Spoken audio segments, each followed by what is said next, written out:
Okay? Yahusha, when he died, gave everything. And it was the desire of the Father that no one should perish. And it was the desire of his word and his wisdom to give itself completely and totally for us and pay a price that we could not pay.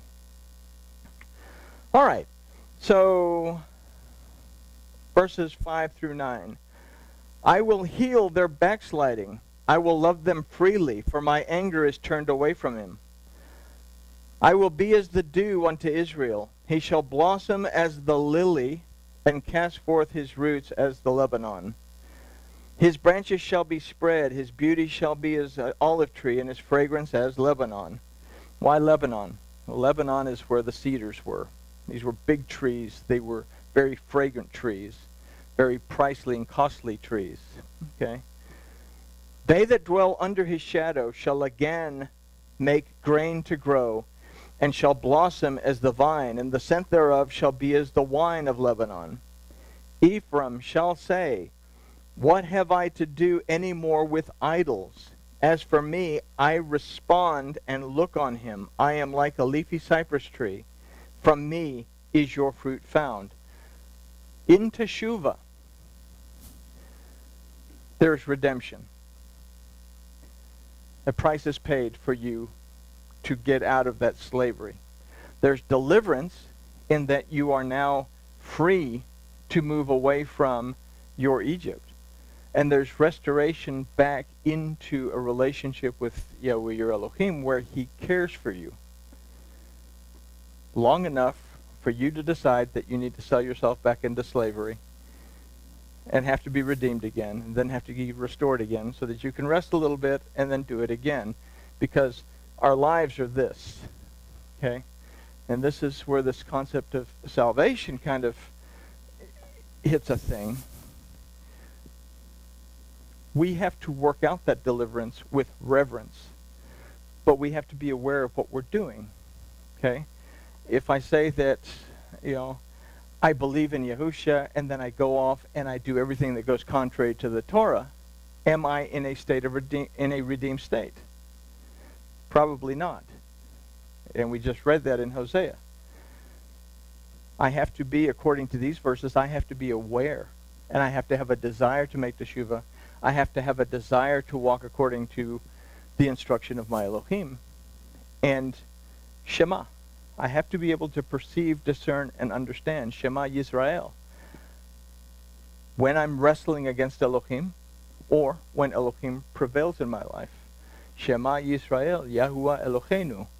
Yahuwah, that in every aspect of my life, at every moment of my life, my existence, Eloheinu, I have a mighty judge who has the authority to redeem me, deliver me, restore me, heal me, and bring me rest. Yahuwah Echad. Yahuwah is one. Yahuwah Echad. If, in every aspect of my life, I am Echad, in agreement with, Echad has a numerical value of 13, a gematria of 13. The 13th letter of the alphabet is the mem that represents the word. If I am in agreement with the word, because Yahuwah is in agreement with his word, then I am also Echad, and that Echad also means to be in unity with. Okay? Why do we recite the Shema when we rise up and when we lie down? Because in the morning I recite the Shema, and I examine myself. Have I been wrestling against Elohim? When in my life does Elohim prevail? Then I go through my day, and in the evening, I wrap myself in the tallit. I hold on to the tzitzit. I look at the blue thread because I'm remembering the commandments. And once again, I do the Shema, and I compare notes. When throughout the day have I wrestled with my Elohim? How is my teshuvah? When does Elohim prevail in my life? Does he prevail in my life now? So, it's a very important thing. So the house of Israel, Ephraim, chose to depart from the true worship of Yahuwah their Elohim. They chose to abandon the Torah of Yahuwah their Elohim. So Yahuwah in Hosea is giving them the opportunity to recognize what they have done and then be willing to make teshuvah. This same message has held firm for all people throughout all the ages up to our present time. We have the free will to choose. Yahuwah sent a door and made a way to return fully to him by and through Yahushua, his deliverance. So we consider in closing the last verse in Hosea chapter 14 that says, "Whoso is wise, let him understand these things. Whoso is prudent, let him know them. For the ways of Yahuwah are right, and the just do walk in them, but transgressors do stumble therein." Okay?